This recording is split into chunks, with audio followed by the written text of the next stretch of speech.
Review of ఆ ఒక్కటి అడక్కు రాజా రాజాధి రాజా. ఫస్ట్ స్టోరీ చూసుకుంటే మన హీరో గణ మ్యారేజ్ ఏజ్ దాటిపోయినా సరే ఇంకా పెళ్లి చేసుకుండా బ్యాచులర్ గానే ఉండిపోతాడు. సో ఫైనల్ గా తన లైఫ్ లో గోల్ ఏంటంటే మ్యారేజ్ చేసుకుని లైఫ్ లో సెటిల్ అయిపోవాలనేది తన ఫైనల్ గోల్. సో సినిమా అయిపోయే టయానికి ఏం జరిగింది అండ్ లైఫ్ లో తన గోల్ ని అచీవ్ చేశాడా లేదా అనేది మిగిలిన స్టోరీ అయితే.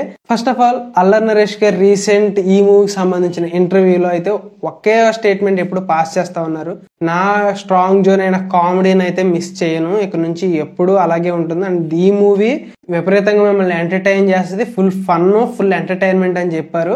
నాకు కూడా రీసెంట్ గా అంతగా ఎంజాయ్ చేసి అంత ఫన్ గా ఎంజాయ్ చేసిన మూవీ నాకు ఏది అనిపించలేదు. సో ఈ మూవీ ఉంటుందని నేను థియేటర్ కి అయితే వెళ్ళాను. సో మూవీ చూసిన నాకైతే కామెడీ పక్కన పెట్టండి అయ్యా, సీరియల్ టైప్ ఉన్నట్టుంది అయ్యా బాబు. ఆ యాక్టర్స్ పెర్ఫార్మెన్స్ ఏంటి, ఆ సీరియల్ టేకింగ్ ఏంటి, యాక్టర్స్ ను కూడా సీరియల్ యాక్టర్స్ ని తీసుకొచ్చి ప్లే చేశారు.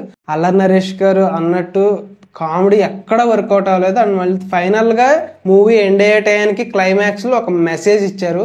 కొన్ని ఫేక్ వెడ్డింగ్ సైట్స్ అయితే ఉంటున్నాయి కదా, సో వాటి మీద ఒక చిన్న మెసేజ్ అయితే ఇచ్చారు.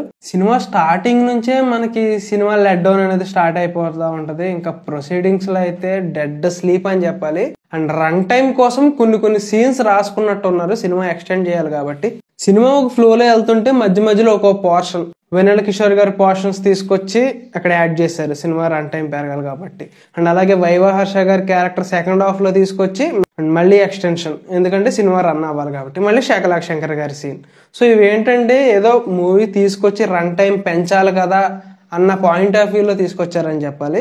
మూవీ ఎంత లాగ్ అనిపించిందంటే సీరియల్ తీసినట్టు అనిపించింది. ఆ టేకింగ్ కూడా అండ్ కలర్ గ్రేడింగ్ కూడా సీరియల్ కలర్ గ్రేడింగే అనిపించింది నాకు. అండ్ సాంగ్స్ కూడా అంత ఎఫెక్టివ్ గా లేదు, బ్యాక్గ్రౌండ్ మ్యూజిక్ డెడ్ స్లీప్, ఏ ఒక్కరు డ్యూటీ చేయలేదు. అండ్ ఆర్టిఫిషియల్ పర్ఫార్మెన్స్ స్టార్టింగ్ నుంచి ఆర్టిఫిషియల్ పర్ఫార్మెన్స్ చూడడానికి విసుకొచ్చేసింది. అండ్ అల్లరి నరేష్ గారు చాలా మంచి యాక్టర్ అండ్ మంచి కమీడియన్.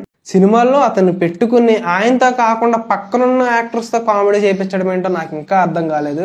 అక్కడక్కడ వైవా హర్ష గారి కామెడీ బాగుంది అండ్ వెన్నెల కిషోర్ గారి అక్కడక్కడ వర్కౌట్ అయింది, కానీ మూవీ మొత్తం మీద అయితే వర్కౌట్ అవ్వలేదు. జస్ట్ 1 or 2 సీన్స్ బాగున్నాయి అంతే. And emotional connect climax pre climax లో ఓకే అనిపించింది. బట్ అండ్ అలాగే వదిన క్యారెక్టర్ చేసిన క్యారెక్టర్ అయితే ఇంత చెయ్యమ్మా అని అంటే దానికి డబల్ చేసి ఓవర్ చేసేసారు అనిపించింది నాకైతే.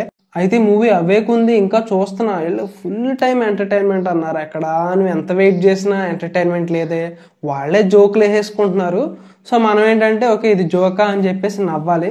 మెయిన్ కామెడీ మీద కన్నా కామెడీ స్టోరీ అనుకున్నారేమో, సినిమా టేకింగ్ అయితే కామెడీగా లేదు, ఏదో సీరియస్ నోట్ లో వెళ్తున్నట్టు అనిపిస్తూ ఉంటది.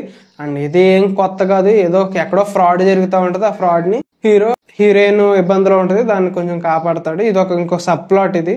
అండ్ ఇక టెక్నికల్ డిపార్ట్మెంట్ విషయానికి వస్తే బ్యాక్గ్రౌండ్ మ్యూజిక్ ఏం లేదు, జస్ట్ డల్ అంతే. అండ్ ఇంకా చెప్పాలంటే సినిమాటోగ్రఫీ ఓకే పర్లేదు, విజువల్స్ ప్రొడక్షన్ వాల్యూస్ సీరియల్ కి పెట్టినట్టు పెట్టారు. ఇంకా డైరెక్షన్ ఇవన్నీ కొంచెం బెటర్ గా డీల్ చేస్తే బాగుండేది, ఇక అది వేరే విషయం. అండ్ పర్ఫార్మెన్స్ విషయానికి వస్తే క్లైమాక్స్ లో కోర్ట్ డ్రీమ్ సీన్స్ ఉంటాయి, అక్కడ పర్ఫార్మెన్సెస్ చూడాలి ఒక్కొక్కళ్ళే. బాబు ఆ కోర్ట్ డ్రీమ్ సీనే లాగనుకుంటే వీళ్ళ పర్ఫార్మెన్స్ తో ఇంకా ఎంతసేపు అవ చేస్తారా బాబు అన్నట్టు అనిపించింది. వాళ్ళ పర్ఫార్మెన్స్ ఎవ్వరు కూడా ఇంపాక్ట్ఫుల్ గా చేయలేదు, ఏదో జస్ట్ చేసామా లేదా అన్నట్టు చేశారు. అల్లరి నరేష్ గారు కూడా ఏదో చేసా అన్నట్టు చేశారు అంతే. సో ఓవరాల్ గా అయితే వాళ్ళు ఎంతో కష్టపడి ఎంటర్టైన్ చేద్దామని తీశారు, కానీ అది ఎంటర్టైన్మెంట్ అవ్వలేదు, సీరియస్ నోట్లు వెళ్ళిపోయింది. సినిమా మొత్తం అయ్యే టైంకి ఒక మెసేజ్ ఇచ్చామన్న ఫీలింగ్ తో అయితే వాళ్ళు ఉన్నట్టున్నారు. సో ఇది ఆ ఒక్కటి అడక్కు మూవీ రివ్యూ. 1 word లో చెప్పాలంటే ఆ ఒక్కటి అడక్కండి నన్ను రివ్యూ గురించి. సో ఇది ఆ ఒక్కటి అడక్కు రివ్యూ. నెక్స్ట్ రివ్యూతో మళ్ళీ కలుద్దాం. Until then bye. రాజా రాజాధి రాజా మార్తాండ తేజ.